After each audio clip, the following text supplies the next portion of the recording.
Hi everyone, it's Elizabeth here. I haven't made a video in probably about a month, so I apologize for that. My work life has been really busy, and I was really stressed at the end of August because I had the opportunity to cater a yoga retreat in Canada on Bowen Island. So I got to cook for 12 people, cook a bunch of dairy-free and vegan food, so that was fun and exciting. And now I'm kind of getting back into the swing of things. So I just want to make a quick video with some thoughts in regards to modern society and this rise of what we're seeing in emotional addictions. And I'm not just talking about emotional addictions because of things like social media, although I definitely think that technology and our excessive use of social media and different tools online are making us emotionally high addicts, but this also includes other things that we're trying to seek our emotional help or well-being from, which is through the chronic use of excessive drugs, sex, pornography, anything really that's kind of giving you a hit to the brain to make you feel better. Some people definitely, if they're a gambling addict, if they lose gambling, they kind of go on a rage or a binge of some sort. Generally, it's kind of through like drugs, sex, or alcohol. But to some degree, the person is trying to seek out some form of external stimulus to kind of boost the emotions and kind of get those dopamine hits into the brain. So, old school values are kind of going out the door. I'm not really a big fan of that. I really think that there's certain things like the family nucleus and just kind of our decency and self-respect that we have for a lot of other people, we're kind of losing it. We're kind of definitely entering a form of society that is showing some kind of quasi-narcissistic behavior where everybody is very becoming self-centered and it's all about me, and there's a lot of lack of empathy. So I generally think that, I hope that things rise and resurrect back to, a normal state to some degree. But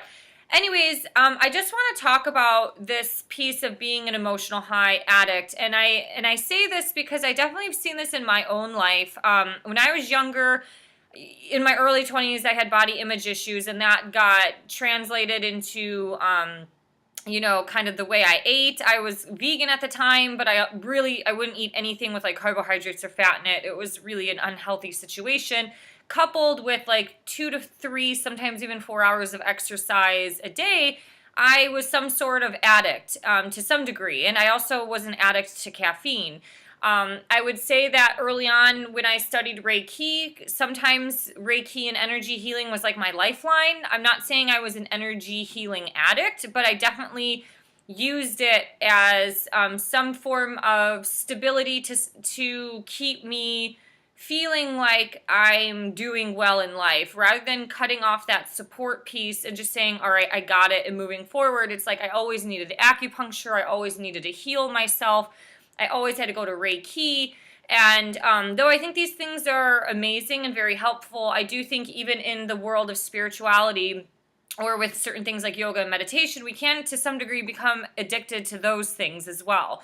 And you can become addicted to really anything just due to the fact that whatever you're doing, whether it's having sex or, doing drugs, you are changing a hormonal flow state in your body. And for example, a lot of people that go to Burning Man, they end up doing a ton of drugs, specifically Molly and ecstasy. And if you read about that drug, a lot of it is this kind of the rush of like the dopamine and the serotonin that's hitting the brain. And so some of these people are doing so many drugs in that 3 to 7 day time period that they're out in the desert. Then they go into months, some even up to a year or so of depression after that event.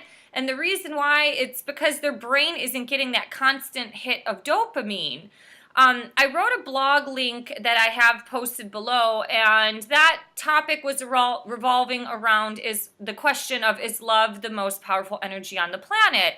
And when I was doing research and kind of looking at Einstein and what some science has kind of showed us about love, it's that a lot of our ancestors, the only emotional high that they got was through either lovemaking or falling in love with somebody. So a lot of times when you go through a breakup or a divorce, that is a very painful experience, but what's happening internally is that you're not getting the dopamine or all of the hits of the hormones going into the brain of those elated feelings. Like when you cook a meal for somebody and they're, they love the food, you're kind of getting high from it, or you're having sex, you're getting high from it. It's your wedding day, you're getting high from it. You fall in love with somebody, or you get a text message from somebody that you really like. You're getting a little bit of a high off of it because your brain is getting stimulated with these positive hormones. And so when you don't have, for example, in the example of love, when you don't have that person to love anymore, or that person isn't coming home, you're not getting hit. You're actually going through some form of withdrawal, which is similar withdrawals as somebody who is trying to quit smoking, quit any form of addiction, whether it's pornography, drugs, sex, alcohol, and things like that. I really believe that the people behind technology, they know what they're doing. They do. It's completely naive and oblivious to think that, all of these social media tools are just for the betterment of humanity. A lot of this stuff is socially engineered, not only to kind of dumb us down, but to make us some form of an addict. I mean, I've seen so many articles on LinkedIn that talked about how Silicon Valley and the tech industry has basically made us addicted to social media and technology, and certain algorithms are changing on these social media tools. One example is Instagram. So Instagram changed how many push notifications that you get onto your phone. And so, for example, I might only see like 3 or 4 push notifications from an Instagram photo that I posted. And what's happening is they're doing that on purpose because it's making you go into the app. And so once you log into the app, you can be like, oh my God, 22 people liked my picture, but only 7 push notifications came to my phone. So they did that to force you to use the app a little bit more, but also to some degree, we're having these emotional attachments to these pictures and photographs that we like. We kind of have our self-worth attached, like, oh man, this is a really bad picture, like nobody liked that image. And so I think it's just a really kind of sneaky and back end way of trying to make us more addicted to the use of technology. And I think this is becoming such a problem that's trickling over in our everyday life. And the interwebs, I really don't think the human brain was capable of handling this. And I guess our generation, or what's happening now in the early 21st century, is that we're kind of like the test tube babies. We're, whoever's running the ship, they're testing us to see how it works. I mean, consumerism has been happening for a long time. A lot of this stuff started in the early 1900s. It was a great experiment and it worked. A lot of us today, especially in America, are consumer addicts. Shopping can be an addiction, and a lot of times shopping gives us that quick emotional high, like I bought that brand new dress or this nice dresser for my bedroom, whatever it is, but eventually the happiness wears off. And so that's why in a lot of spirituality, they keep saying you need to connect to your spirit and connect directly to God, because materialism doesn't, or money, I guess to some degree, doesn't buy you happiness. Money can buy you a lot of great things, but it's not necessarily going to make you a happier person. I mean, you can look at all of these people, like Anthony Bourdain is a perfect example. He had the job that everybody wanted. He got to eat food all around the world. He got to travel, and the guy still ended up committing suicide. So obviously he really wasn't happy deep down and internally. So I really think if you find that you're some form of an addict, there is a little bit of a detox that you're going to have to go through. I mean, we're connected to our phones. Some of us are better than others. Some of us are on Facebook or on our phones all the time. And some of us have the capability of putting our phone down for a couple hours and then, going back to the phone and checking the message or the email. But I don't know, these, where we're headed with society, I guess is what I'm trying to say, is that mental health is such a big problem in the Western culture, but specifically in America. While I lived in Europe for almost a year and a half, people weren't as mentally loose as what they are here.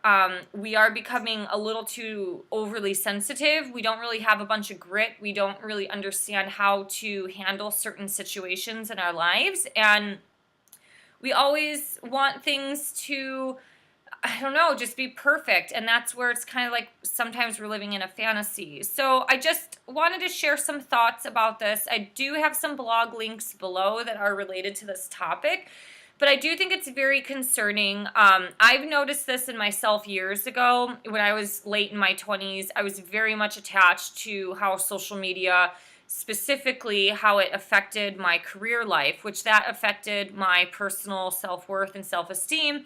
And I think this is very detrimental, and I'm very passionate about this topic because I've been there, and I see a lot of people struggling with the same stuff now, especially younger millennials who are in their 20s. Their work in America is grossly linked to their self-worth and their identity, and there's not really a whole lot of balance outside of that. So I think if you are recognizing these type of behaviors, the first thing to do is to start doing some research about emotional high addictions. Well, first you have to admit you have a problem. And then the second step is really trying to understand what's going on with your brain and either finding ways to cut back or detox from whatever it is you are addicted to. So for example, if you're addicted to your phone, that is going to be a little bit easier ways to deprogram yourself than somebody who's addicted to, let's just say, alcohol, drugs, or pornography. They have a lot more deprogramming in their brain to do in order to kind of function without that stimulus of having to get that high all the time. I would love to hear your thoughts about this topic and hope everyone's doing great, and see you soon. Bye.